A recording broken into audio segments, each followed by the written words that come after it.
Bienvenue dans le Business Club de France des entrepreneurs. Au sommaire cette semaine. On va beaucoup parler de la 5G cette semaine dans cette émission avec notre invité Stéphane Panetra. Il est certainement l'un des meilleurs spécialistes au monde de la mesure des ondes de nos téléphones. Il dirige ArtFi, laboratoire de mesure. Il nous en dira plus sur ces ondes qui inquiètent mais qui sont aussi très prometteuses pour l'économie dans nos territoires. Les ondes inquiètent mais le déploiement des antennes continue. Nous irons voir ce qui se passe à Nantes. Et puis existe-t-il encore des lieux où les ondes ne passent pas du tout ? Via Occitanie a trouvé un hameau quelque part au fin fond de la Lozère. Nous irons également. Enfin, le rendez-vous du médiateur des entreprises, Pierre Pelouzet nous présentera les mesures spécifiques de médiation pour les entreprises particulièrement touchées par la crise sanitaire. Soyez les bienvenus. Bonjour Stéphane Panetra. Bonjour. Merci d'avoir accepté notre invitation. J'imagine qu'en ce moment, vous avez une activité chargée. Ah oui, c'est sûr, elle est très chargée. Chargée avec le déploiement de la 5G en France. La 5G fait peur. Ce n'est pas la technologie en elle-même, mais c'est les ondes qu'elle est susceptible de dégager. On va essayer d'être le plus pédagogique possible dans cette émission. Je ne veux pas rentrer dans le débat pour, contre, etc. Ce n'est pas le but. Mais je pense qu'il y a une très forte incompréhension de la technologie. Pourquoi je dis ça ? Parce que c'est au cœur de votre métier au sein d'ArtFi. Vous mesurez, alors vous mesurez les téléphones, j'imagine que vous mesurez les pylônes aussi. Qu'est-ce que vous faites exactement ? Alors on mesure plus précisément les terminaux, les mobiles, tous les objets connectés de manière générale. La mesure des antennes va rentrer dans notre marché dans un deuxième temps lorsque celles-ci vont s'approcher du corps humain avec les futures évolutions de la 5G. Mais dans un premier temps, c'est vraiment les terminaux mobiles qui ont vocation à être proches du corps humain. Alors, on va quand même rentrer dans le cœur de l'activité d'ArtFi. Vous nous avez dit que vous mesurez le téléphone, c'est-à-dire les ondes qu'il dégage. C'est ce qu'on appelle, attendez, j'avais noté ça parce que c'est trop technique pour moi, le DAS. Oui. C'est le débit d'absorption spécifique. Ça veut dire que vous mesurez la puissance qu'envoie votre émetteur sur le corps, finalement. En quelque sorte, c'est la quantité d'énergie qui est captée dans le corps humain due à l'émission d'un téléphone mobile, par exemple. D'accord. Alors, ce DAS-là, j'imagine, on va regarder tout à l'heure parce qu'il y a des normes, des choses comme ça. Mais quand on a fixé des normes, on s'est dit, c'est un téléphone à 5 mm du corps. Vous le mettez à 5 mm du corps, vous, votre téléphone ? Pas vraiment. Et d'ailleurs, au début, on n'a pas mis à 5 mm. C'est assez récent, l'évolution 5 mm. Ouais. Au début, c'était 15, 25. Ah oui ? Oui. Parce que quand on regarde un petit peu l'historique, quand moi-même j'étais chez Sagem Mobile, avant de créer ArtFi, et que j'étais un concepteur de téléphone, il était commun de dire que la bonne distance pour tester au corps, avec les mobiles 2G, 3G, c'était 25 mm parce qu'on avait une petite pochette qu'on mettait à la ceinture. Vous vous souvenez de cette époque ? Exact. Et ça a eu comme usage d'un point de vue normatif, comme étant de dire, bon, il n'y a pas de raison de tester plus proche du corps, parce que, en fait, dans le pire des cas, on le met dans cette pochette. Oui. Sauf que ça, c'était à l'époque. Ça, c'était quand on était à la 2G, 3G. Ouais. Mais aujourd'hui, les usages ont un petit peu évolué. On voit même des personnes qui téléphonent avec le mobile perpendiculaire à la bouche aujourd'hui. Ouais. Donc, il faut se poser des questions. C'est normal, les technologies évoluent, les usages évoluent.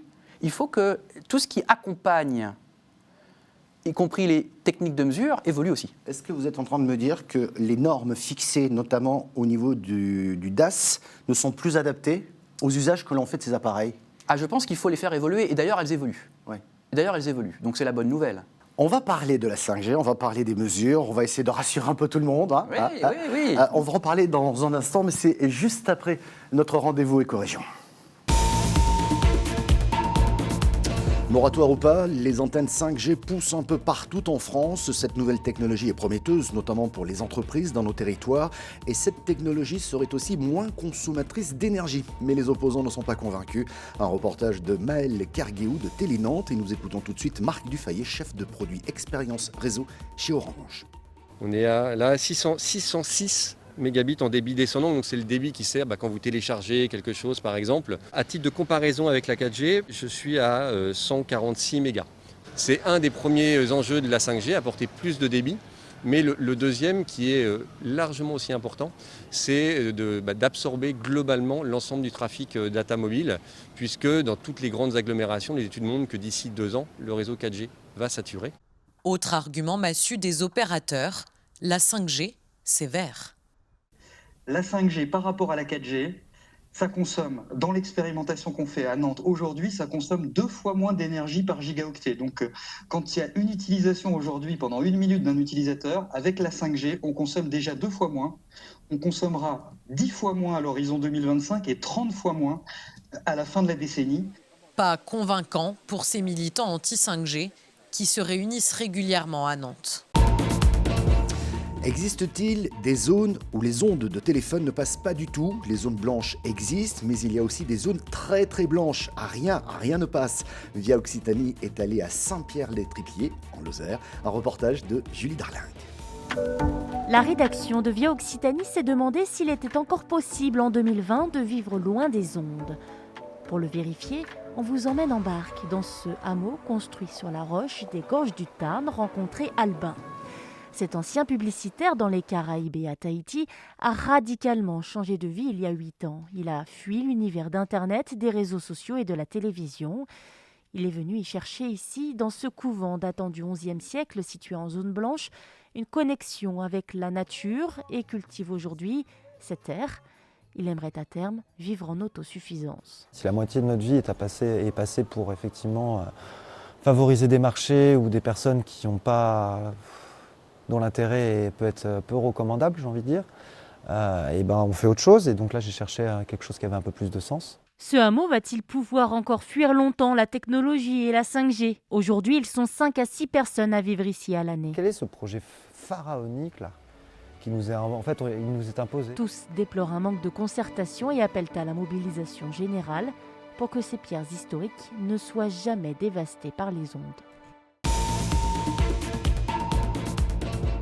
Notre invité cette semaine, Stéphane Panetra, il est CEO de HeartFi et certainement l'un des meilleurs spécialistes au monde de la mesure des ondes téléphoniques. Merci beaucoup d'être avec nous. On parlait juste avant, Éco-Région, de la 5G qui fait peur, des téléphones qui sont peut-être pas tout à fait adaptés aux nouvelles normes. Moi, j'ai envie de vous dire, qu'est-ce qu'il faut faire évoluer les normes? Comment est-ce qu'on peut rassurer les plus réticents? Oui. Alors, en fait, déjà, il faut appliquer les normes. Ouais. C'est très important quand même. Ce qui veut dire qu'il y a beaucoup de téléphones aujourd'hui qui n'appliquent pas, les fabricants, pardon. Il faut appliquer les normes jusqu'au bout de la logique. Jusqu'au bout de la logique. Quelle est la logique qui est sous-jacente à ce domaine très réglementé? Et que d'ailleurs, les industriels s'efforcent de respecter. Et ils ont du mal parce que ce n'est pas facile. Et je vais vous expliquer un peu pourquoi. En fait, la réglementation dit quelque chose de très simple. 100% des téléphones mobiles qui sont mis sur le marché doivent respecter les seuils sanitaires. On n'est pas en train de dire que c'est 1%, 2%, 3%, c'est 100%. C'est logique, il s'agit d'une mesure sanitaire. Quand on dit ça, on n'est même pas là en train de dire dangereux, pas dangereux. Il y a des seuils à ne pas dépasser et il faut que 100% des mobiles respectent ces seuils. Mais on ne les teste pas tous, ces téléphones. On n'en teste que 1 sur 1 million. Alors, qu'est-ce qu'on dit aux téléspectateurs et auditeurs qui ont des craintes? Il faut que le téléphone, son DAS ne dépasse pas quoi? 2 watts par kilo. Par kilo, c'est-à-dire par kilo oui, humain? Le kilo dont on parle ici, c'est surprenant. Hein. Oui. 2 watts par kilo de tissu humain, hein, ça fait un peu... oui. Voilà. En fait, la mesure du DAS, le DAS est une mesure très locale, donc on la mesure par rapport à une quantité de tissu humain. D'accord. Watt, c'est la puissance, par rapport à une quantité volumique de tissu humain. Et donc, c'est le kilo. Donc, watts par kilo. Donc, il ne faut pas dépasser 2 watts par kilo à la tête, il ne faut pas dépasser 2 watts par kilo au corps, et il ne faut pas dépasser 4 watts par kilo lorsque le mobile est positionné sur un membre. C'est-à-dire que là, vous calculez quand même le poids du bras, si j'ose dire, pas le poids total de l'être humain, on est d'accord? Le kilo, en l'occurrence, dans ce contexte-là, est là pour représenter le volume de tissu humain. D'accord. Pour terminer, j'aimerais quand même que l'on n'écrase pas la 5G comme ça, loin de là, parce qu'elle va permettre à beaucoup de territoires où il n'y avait peut-être pas de fibre, où il n'y arrivera jamais peut-être, ou dans certains cas, même la 4G ne passe pas.